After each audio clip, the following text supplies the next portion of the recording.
in all of it. The wanting of everything. The wanting of everything can kill now. It's a pretty simple term of technology and humans. Of things and humans. Because you treat things like humans. You treat things like humans. You treat things with better respect than a human. But maybe you have your reason. Maybe your reason is so simple as I'm not being treated as a human myself. But it's coming from somewhere. Maybe it's not even coming from you that person is treated that way or treating that way. There's a longer story. So to just automatically take things as better precaution versus human, you're already showing that you're not even giving the time to another human. Maybe that's the problem. Maybe that's the real problem. You're not giving the time. Wanting everything at your fingertips. Answers.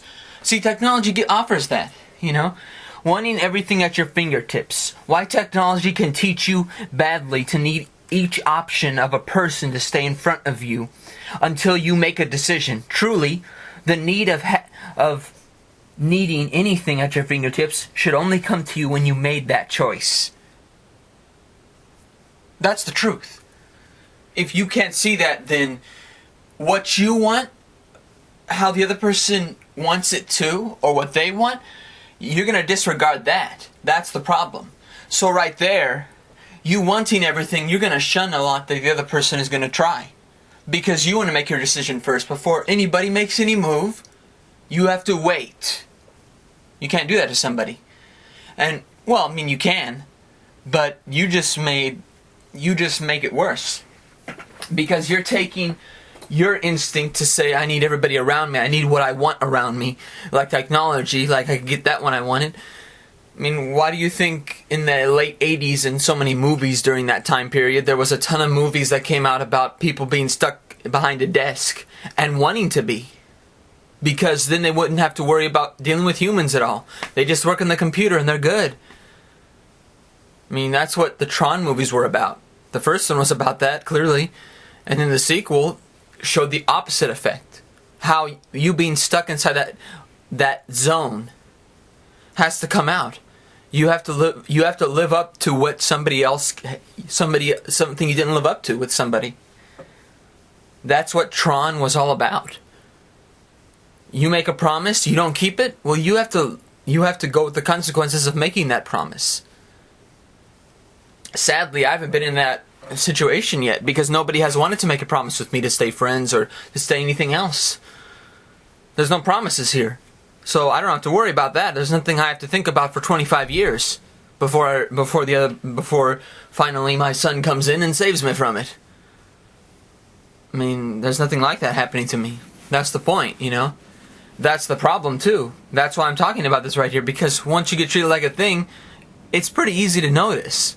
It's not like, oh, well, I was treated like a thing. I was treated like a computer or a new iPhone or some kind of new technology that just came out right now, And I was just treated like another computer that you got, another laptop that you picked up. It's pretty easy to see that feeling and to feel it too. That's why I say, a lot of people say it's easy to say I love you, have feelings for somebody. A lot of people say that, like it's very easy to have feelings for people. Not really. I don't think it is. But I wouldn't try to assume what somebody else has done. Just because they can have feelings doesn't mean it was easy for them to have feelings. Like me, it's not easy for me to get feelings. But the thing is, I always think about it and I always make sure about, hey, I want to know how deep these feelings are before I make any sort of move to say anything, or, something as little gentle as just saying something versus doing something more than that. That's the one thing about it, is that I'm not trying to initiate to make you feel a certain way and be stubborn. I'm not being stubborn about having feelings. But if you're stubborn about me having feelings, that's kind of odd, because there's no force in me wanting to be with somebody just because I got feelings for them. But if you try to make it seem like, hey, you're trying to force things on me. No, I'm just trying to tell you. Telling you something is a lot more important than forcing it on you. And I think that's a lot more important. That's why I'm not a secrets person. I think that's what we live in. The judgment is pretty easy to say, oh, this person has secrets. Well, okay, first off, you're condemning me for having secrets, yet you let the government run rampant with them. And you condemn the Middle East for killing people in the streets versus our country where we take and hide citizens or kill them in the dark of night, or say they committed suicide, or condemn them for child molestation when they never molested a child. You don't condemn the government for that, but you condemn me for actually telling you the truth. Oh my God, no, he's hiding a secret right there. Yeah, he's trying to force something on you right there, buddy. No, I'm not. And if you assume I am, then you're trusting somebody else. If you actually spoke to me, and you spoke to me on your own without dedication from somebody else's theory, then you would figure out more.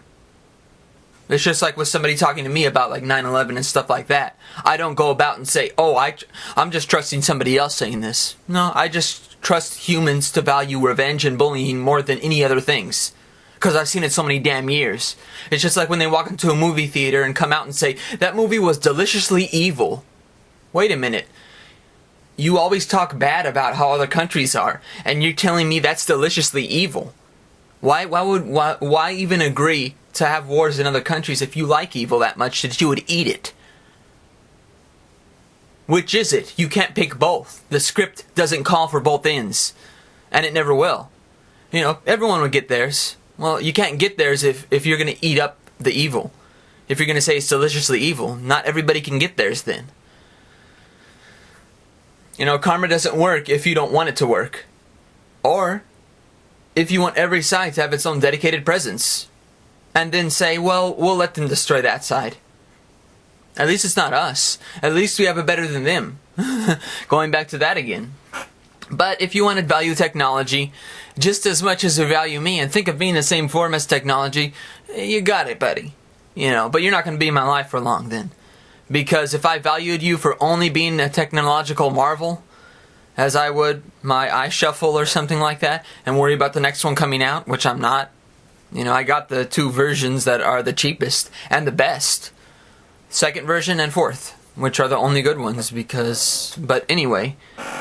But wanting everything at your fingertips, so easy to do too. I think it is easy to do. To just think about what you want and having it at your fingertips. Every single edge of it. That's why people, in many ways love the internet. But they'll accept the government having its foot in there too. And saying, oh, wait, we can't have free internet all over, We gotta regulate it. I don't think we have to regulate it. You have to regulate yourself. Just like the government does. The government doesn't do that. That's the problem. We believe they do. But see, the laws and restrictions and regulations are placed on us.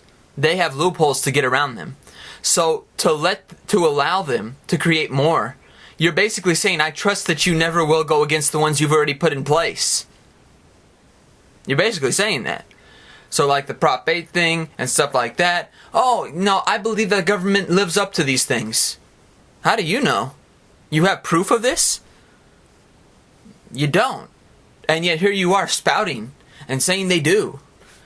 But we would find out about it. The news would report it. The news is owned. The news is owned and operated by the same people. That's why a lot of journalists are not on TV. If they weren't owned and operated, TV news stations would actually have a lot of independent journalists come and report. They would let them come on the show, talk with them, do some segueing into what investigative journalism they've done. But they never do that. They always have somebody else. They always have a politician. They always have some celebrity. They never actually bring up the investigative journalist, the Rotten Tomatoes president. And I'm not putting these people down, but I'm saying that you're basically allowing your belief to segue into the way your life is going to be run. So, if everybody's going to get theirs, you're getting yours by just saying everybody's going to get theirs. You're basically saying everybody's going to get theirs, but you're allowing everybody else to get theirs when you don't even know that they deserve any hurt. You're allowing people to get hurt. So that's why you get hurt. That's why you're sad. That's why you're depressed. because you're allowing that to happen. And not in that way if you have to go out in violent protests and stuff like this. No, that won't do it. You have to have a heart and mind before you do anything. You have to have a heart and mind big enough to say, a human is a human and is not a thing. That's all I need to say. And if you can't say that, if you can't truly feel that, then you honestly don't deserve to have any viewpoint on this stuff. On how the world works, on how I work, on how you work. You have no right to say how you work in general, because you can't even think about your heart and mind in that brief second of reality. I live in reality and imagination smashed together. Behind my gloves, there's only people saying that they sell out. People say you sell out. Selling out is not cool or good, because they want you to sell into what they believe. There you go. That's what this really comes down to. They want you to sell into what they believe. Well, don't worry, Marcello. You can be exactly like me and not have a memory and not completely accept the way you feel. You can lie about it. You can be like me. No, thank you. I don't want to. I wouldn't want to, because to me, I think it's more important to be consistent. I'm sorry. I'm sorry if my consistency with my feelings, with my emotions, with my sensitivities are more important than you telling me, well, don't worry, it'll happen eventually. In my line of work, in my mind and heart, it's a lot more important to not fester a wound. Because you actually show you're hurt more by creating a lie around something that you truly feel. You don't hurt yourself as much if you're being honest about it. And you try. If you just try, that's all you can do. It's like if somebody put me in the jungle right now and said, okay, survive on your own without a home, without an apartment, without anything over your head. Survive. I'll try. Maybe I'll be successful. Maybe I won't be. But I'm going to try. That's all I can do. I'm not going to think about how I look, what I am to you, what you are to me. Those things wouldn't matter when we're living our lives. And I think that's the problem. A lot of people think about that kind of stuff. Like, how am I going to be viewed if I get with this person? How will you feel if you don't? How will you feel if you do? That's what should matter. It shouldn't matter what anybody else thinks. And I think that's the gust of wind that destroys us, because we're trying to be cool, so we're not going to sell out to somebody else. But that's the thing. If you're not selling out to somebody, you're selling into somebody else. And that's what I always say, because it's true, I'm not selling out to anyone because I don't believe it's important to. I mean, why do you think I'm doing Pink Cloud Radio? Because I enjoy it so much. There's so much things I could talk about that nobody else would talk about. Of course so. Of course that's true. But I also think a lot of people don't take what other people say seriously. That's why I'm here, And I'm not going to be much popular, because I'm not going to lie about the views I have. And I don't care. I want you to listen because you want to, not because I'm popular. I want you to listen because you see it and you say, you know what? I want to hear what this is about. No matter how long it is. And I think that's the establishment of your condition. Is that you want to see things based on the popularity, not on what it really is. Well, too bad. This is Marcello. This is Marcello's Pink Cloud. I'm not trying to make you see the bigger picture because everyone else wants to. Because not everyone else wants to. Maybe you want to. Maybe you want to see a bigger picture. And that's good. It means you actually want to see something other than, a stone thrown at your face. There's a lot more to life than being mistreated.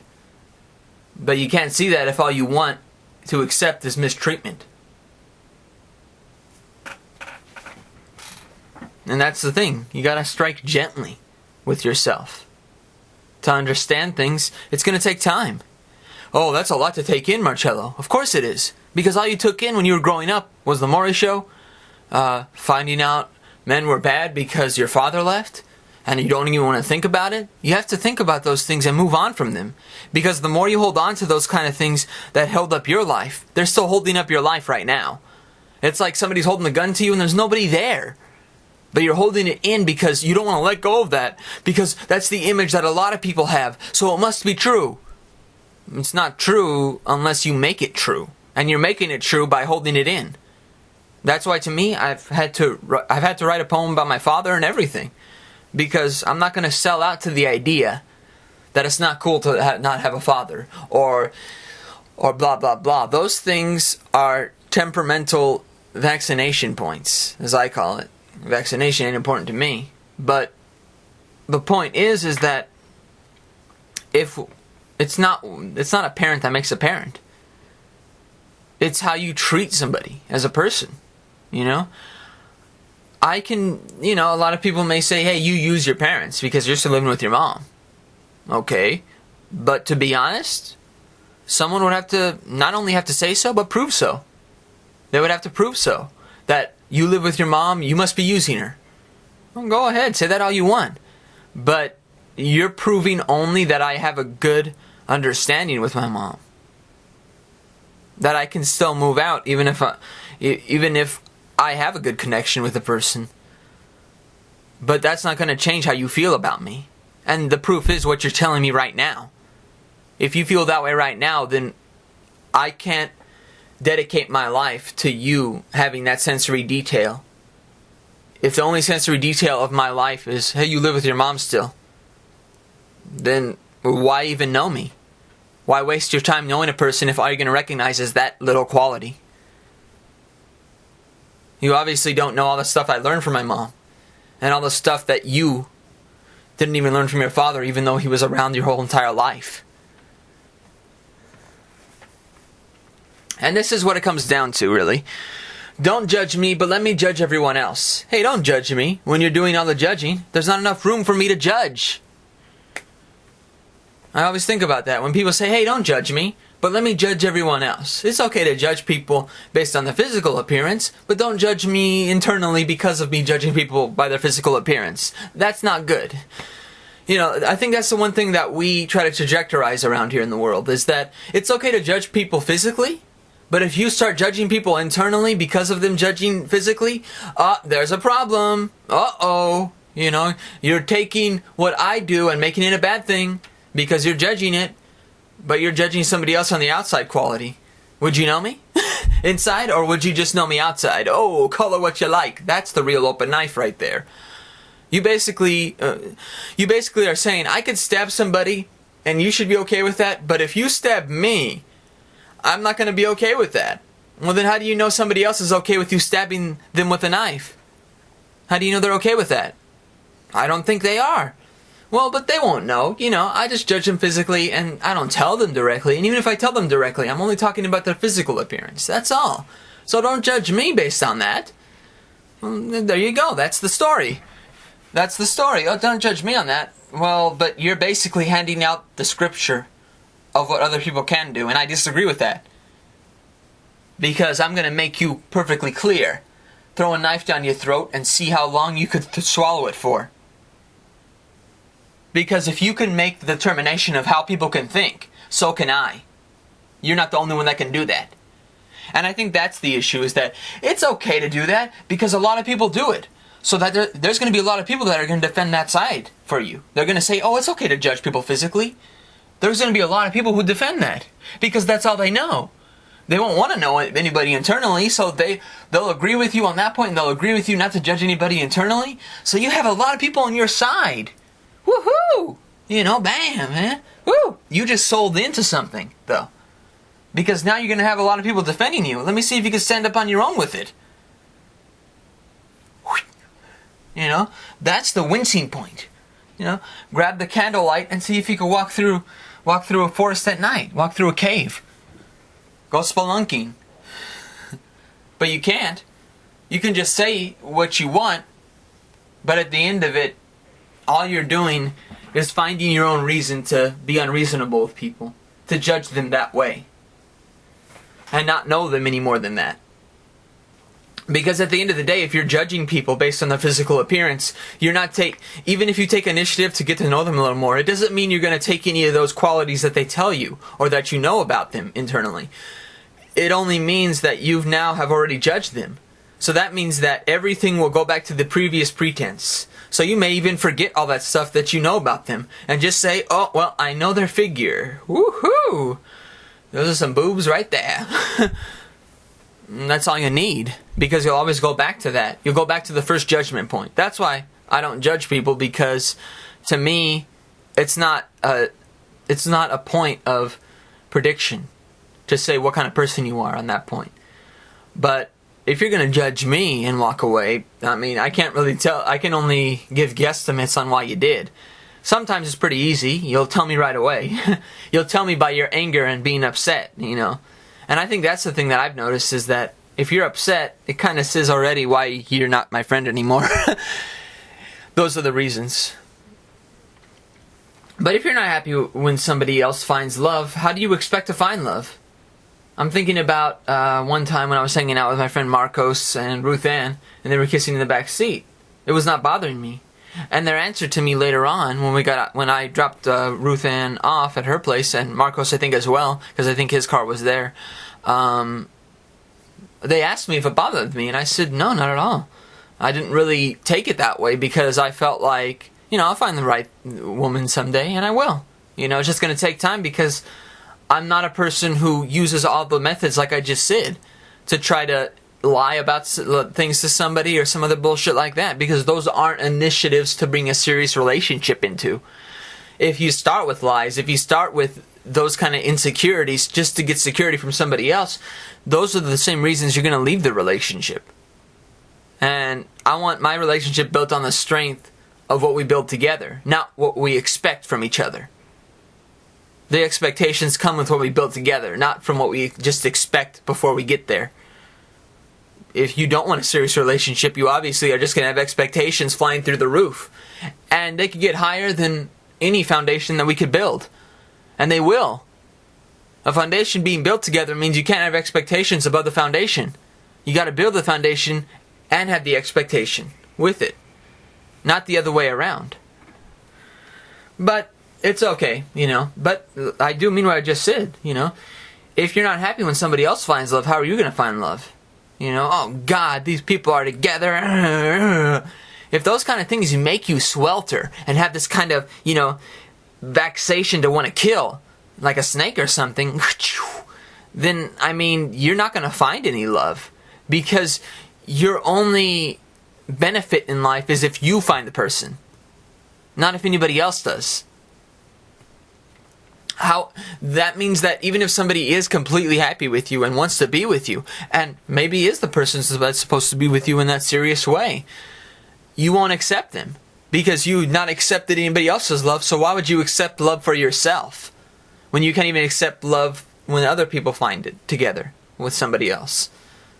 Somebody else maybe you know, somebody else maybe you don't know. If you're not happy in those conditions, then you can't be happy with your condition when you find it. It means that love is not for you. It means that you've decided to make love not for you.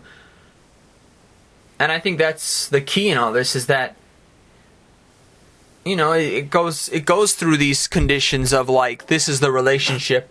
But the relationship isn't based on what bothers you and what doesn't bother you. The relationship is based on what you personally feel. And if you can understand the difference between what's happening to you directly and what's happening to you not at all, and what's happening to you indirectly, meaning that if you feel like you're being taken advantage of or being used in a certain way, one, you have to say so right away. You can't hide it. Two, you have to say so in a way where, one, you're just trying to make sense to the other person, not trying to blame them. Because, like, if somebody does something to you directly, one, you would know it 100%. You wouldn't just say it to them and say, well, I'm going to hold it over you now.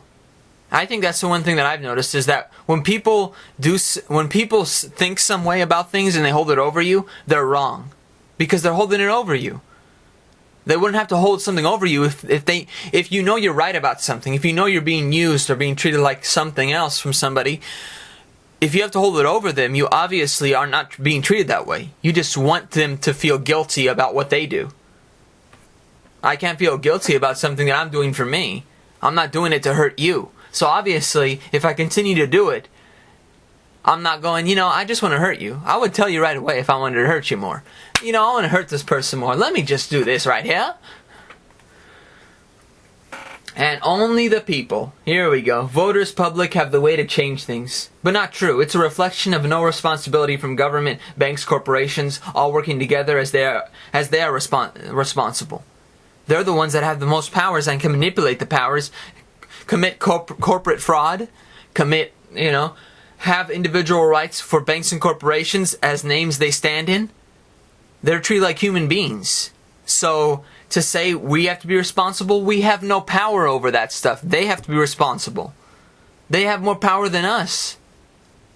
They always will. They'll live longer than we will.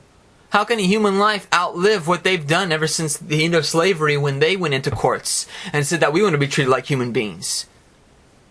Even though they're only banks and corporations, they have no right to be treated like a human being. They're not a human being. I wouldn't even think the people in there are human beings with how they act. Basically, the people in power do this because they make it hard way for the public to work together. So, it's easy for them because all they do is they just have their friends in the banks and corporations all work together, woohoo, get their stake during the political elections and the running up to it. They get all the funds, so they put in the people they want, they choose. As of FDR said, presidents are selected, not voted in. Although I don't think that's the exact quote, but presidents are selected, not elected. That's the truth. So they select what we elect. That's the big difference. We only get part in the election, not the selection of the candidates. That's the problem. We don't get to do the selection. There you go. So you make it hard for the public to work together. Or no, when being controlled at the same time. There you go. That's what makes it easy for government, banks, corporations, all these things, corporations bad, government good. No, neither are good. Especially now, because the government allowed the banks and corporations to be treated as human beings. So how can they be any better than what the banks and corporations are? They allowed them to become human beings. After the Civil War ended and slavery ended and all those actions were taken afterward, slavery was just enacted upon everyone. So it's not limited to just one race. It's limited to the human race. Except for the people in power, because they made it themselves to put in those laws. So what happens then is they have the power to loophole around it and say, well, we don't have to be slaves too. We'll just make everybody else slaves. To a system that we create, and a system that we manipulate, and a system that we have carrying on through corporations, banks, government, CIA, FBI, SEC, every single commodity you think, Federal Reserve Bank, everything you can think of. We don't print our own money, so obviously, how much more say can we have? And I think that's the thing, is that's why people don't work together. In this workaday life, we don't work together, but it's because they don't want us to, for one, and they make it hard for us, because all they say is we have to vote. And then things stay the same, and we're like, well, we tried to, we voted. But that's the thing about it, the giving up is the nonchalantness of it, is what makes it easy. Because you try every 4 years, or 2 years, or whatever years that it takes, and it doesn't work, and you go, okay, well, I tried. There you go. But I want it all in a relationship. Just talking about that, I was thinking about, what I want in a relationship. Talking, shopping, kissing, cuddling, hugging. It's not expectations, though. It's more what we build together and both want. I don't demand it like saying, I better get, talking, shopping, kissing, cuddling, hugging. I better get it. I don't talk like that. And I think that's the one. That's the one about all this stuff here. People are used to some, you got to take initiative. But taking initiative doesn't mean I have to force it out of you. Taking initiative is actually just me saying what I want. What I want to grow with the person. That's taking initiative. I actually am taking initiative to think about what I want with a person. I'm taking the initiative to do that before I even meet a person. Before I look into their face. Before I don't judge them, because I don't on physical appearance or bullshit like that. But at the same time, it's not trying to imply that, oh, well, that means I'm ugly, to the other person. Because a lot of people say that, like, oh, if you don't judge on physical appearance, it means you think they're ugly. No, it means I don't judge on that, and because that doesn't make sense to. Why would I judge on that unless I wanted you to judge me like that? And that doesn't mean that I think I'm ugly. It just means that the way you're reinforcing why I should be judging physically is the same reason I'm going to get out of the friendship and relationship of anybody. Because if you're going to act like that toward me, fuck you. You don't need me in your life.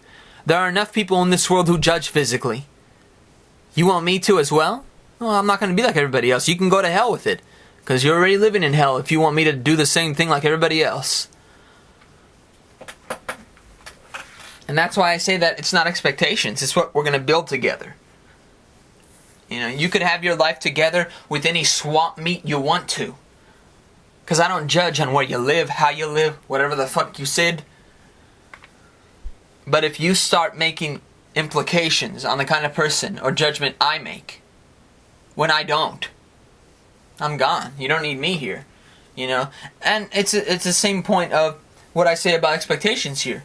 If your expectations also rise, see, that's the problem with expectations. They don't just rise to the occasion of who I am. They rise to the occasion of everybody else that's close to me. So if you have expectations for me, it's not only for me. Everybody else that I'm close to has to feel the same way about you that I do. If they don't, your expectations are let down. That's why I don't like expectations either, because they don't just reinforce what I feel about you. If they truly do, if you truly know I care about you, you wouldn't have to say, oh, well, I need your grandmother or your mother to think the same way of me as you do. If they don't, then I can't be with you. Oh, then I'm sorry. If their disapproval of it creates a problem for you, well, bye-bye. Because I don't need their approval to have your approval. If the way you answer me is worse than the disapproval of your family or my family or whoever, a friend or anybody, then your answer is worse than any disapproval of anybody else, because you now answered by just taking what they say, or taking what they say and believing it, and saying, oh no, maybe they're right. They're not Marcello, so maybe they're judging me the right way because they're judging me. People think judging people creates the truth. Like, oh no, they're judging me. Maybe they're right. Maybe this is what's happening here. So because I don't judge, I'm not trusted as much. Well, no, I trust people that judge. Okay, well then, it's very pointless to be with me. Because if you trust people that judge, you shouldn't even want to know me. You shouldn't even have trusted me from the beginning or got to know me at all, because you saw that I wasn't judging people. So if you're going to start judging me on the judging of other people judging you, there you go. You already have thought that though about yourself. No one else. I never said that about you, and I never feel that about you. Somebody could scream those words at me for days about how they feel about you. But if I don't believe it, it's not going to change my mind. If I don't believe it, it's not going to change my mind. That's the truth. So if you throw it in my face that I have to judge you based on the judging of somebody else and believe their story, fuck that. And fuck you too, because you're worse than the person who's judging you in my life. Because you're now telling me, believe them, Marcello. Oh, no thank you. Have a good life. You don't need me around then. Because I'm the one person that won't be judging you based on those things, and they'll want to be with you because of you. Not because of, well, she has good breasts. What a vagina right there. No thanks. Those things will come in time. As the passing of spirit gets stronger, energy is divided between your heart and your mind, coming between us. Not between what the disapproval or judgment of somebody else does. Because that means that you've basically cut off and made a line in the sand and said, I have to believe them. It wasn't me who believed them. Taking advantage of people. There's a good one. Well, with this, it has to be done intentionally. Many times people try to convince others that they are being taken advantage or taken advantage of. If it's a direct form, it will not have to be said. If it's for convenience, it will be said to stop anything or to change a person because they are not at someone's convenience. Most people do this. They tell you, oh, you're being taken advantage of. They want to convince you of it because they want you to be at their convenience, not somebody else's. My grandmother did this a lot of times with certain friends from my past, with certain people from my past. She tried to, give me the idea that you're being taken advantage of, Marcello. But I don't feel that way. Never have. Even to this day, I still don't. So, right there, because you're at somebody else's convenience, not in the term of the sentence that I feel. I never felt like, I'm just doing this for their convenience. I always did things because I wanted to, personally. But the other person that somehow believes they know you deeper will just say you're doing it for their convenience. Well, if that's the way they feel about it, that's the way they feel. But I don't feel like I'm doing it for their convenience if I get something out of it. And hopefully, I can only guess in my mind that the convenience that you're saying isn't what they're feeling. But if it is, then I have to go. I have to go on my own terms. I can't do it because you're telling me you're being taken advantage of. But that wasn't the problem. I've never had a problem where somebody was taking advantage of me. What happened, honestly, is that people don't stop bothering you once you leave. Once you do something wrong, they don't stop bothering you. And I think that has to do with the pedestal making. That's what it really has to do with. And I think that's what even somebody telling you this, like my grandmother, taking advantage of people, would say this for. Because they have that pedestal of you. A parent always has that pedestal of you, right? Or do they? I honestly don't like pedestals. But that's because I actually would like to be grounded and on the same level with somebody. Not where they can say, you make me feel bad for how I act. No, I don't like that. If I don't tell you that personally, directly, then why would I want you to feel that way? I think that's the main issue that I see with that, is that a lot of people try to convince you that you being on a pedestal is a good thing. But it's not. It's the worst thing you could do, because it's the worst thing you could do for yourself. Not for me. But because once you build a pedestal, one, you could hurt somebody like that, because you now created a vision of somebody that may not be 100% true, because you're not taking the time to get to know them.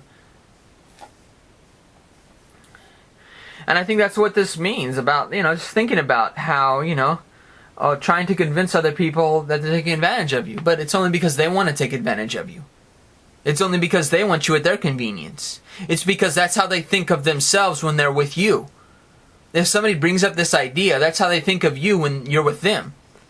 So obviously, if I was going to agree with somebody and say, woohoo, man, I love being taken advantage of right here and being at this person's convenience, woohoo, I don't. But one thing is, I don't feel taken advantage of because my grandmother feels the way she does. She always will. It won't change if I move or don't move. But I live with my mom here, and I don't feel like I'm being taken advantage of or using my mom or anything like that. Initially, it's just a relationship that we had, that we developed and gotten stronger with, and I've gotten stronger than her with, because I saw the wrong way my parents and grandmother and whoever did. Parents are wrong. Not only my parents, everybody's. They grew up in a different time, but that's not the problem. The problem is they want their time back. You had it. Don't be at somebody else's throat because you didn't have enough. I don't have enough, and I'm in this. I'm in this generation. I'm not holding it against anybody. So taking advantage of convenience, fuck you. I don't seem to be a friend of you. Good. I wouldn't want to be. Because that's not how I personally would have felt and have felt. And I think some people would like me to feel that way. Because then maybe I wouldn't be talking about this. Maybe I wouldn't be thinking about what I'm thinking about right now. Because I'm thinking about so many damn friendships and things and people that I knew and everything all together at once. Like a claustrophobic metal design in my brain. But that's because I actually care. That's because I actually took the time to not worry about if I'm being taken advantage of or not. Because that wouldn't matter. If I don't feel it, somebody else telling me to feel it won't change it either. I want him to be there for me, so I'm going to convince him that the people there are taking advantage of him and they're just being at their convenience. That's it. I can't think of anything else. I can't think of what he's thinking of, even though he's explained it to me 1,000 times. There you go. The line in the sand of most people's lives is they don't want to understand somebody else's love for someone. And they don't. They just want to understand things for themselves. So they make up a story and tell them that, like just making a sandwich for them. I'm going to just make up a story for this person right here. I won't think about the way they love somebody. I'll just think about the way I feel about the way they're acting. That's all. I won't try to take the time to understand them. I'll just take the time to believe what I believe about it. Nothing's going to stand in my way. What are my thoughts on that? I don't agree with it. I actually think that's the worst thing you could say in general. You know, because a lot of people say, like, nothing's going to stand in my way. Well, what's nothing? Who's nothing? I'd like to know what and who that is. Is that a person? Are you calling nothing a person? Because that shows a remarkable sort of thought that you have about people. You're taking what you feel about people in general, about things around you. You're basically saying, whether it's a wall or a human, it's the same thing to me. It's nothing. Well, then I'm gone. Because you don't need me in your life. If I was going to stand in your way, I would do it personally. Just because somebody's thinking about me, or because somebody has a feeling about me, and it's standing in the way of what you're doing, oh, I'm sorry. But that's their fault, not mine. If I take my generosity seriously, it's because I actually mean it. It's because I actually mean it. It's because I actually want to be there. It actually means I want to be there without your secessionism and your idea of what you think I'm doing. So nothing's going to stand in my way. Well, if it's that person that you're talking to, that you want to get to, and you're saying nothing's going to stand in my way, they're standing in your way. It's not me. You know, I think a lot of people assume that it's the person, like, if somebody has feelings for me, let's say, and somebody else is trying to get with him, and they're like, nothing's going to stand in my way, I have to get to Marcello there. No, you don't. You have to get to the person. If your charm isn't working on that person, it means it's not working. Duh, you have to move on. There you go. You know, for me it was different. Almost in every situation, it was never about me having to move on. It was that somebody else didn't want to, and they would totally inflict any pain on me because they couldn't do it to the person that actually hurt them. So I had to go. Because to me, that's not taking advantage of, but that's throwing rocks at me. That's basically saying, I can't take it out on the person that's actually hurting me because they'll hurt me more. Okay, but then they'll always hurt you, and they'll always be able to take advantage of you, and they'll always be able to step back in your life because you'll never stop them. It doesn't matter what your parents do. It doesn't matter what anybody does. It doesn't matter what your brother does, sister does, friends do to that person. You have to do it. It's never going to come back to what they do to them.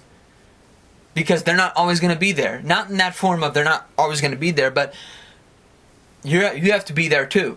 You have to be there and not give somebody else the opportunity to take the shot at the person. You have to as well. And not take the shot in that physical, fight or some other bullshit like that. You have to take it to the point where you understand it and have to say no to it. That's all.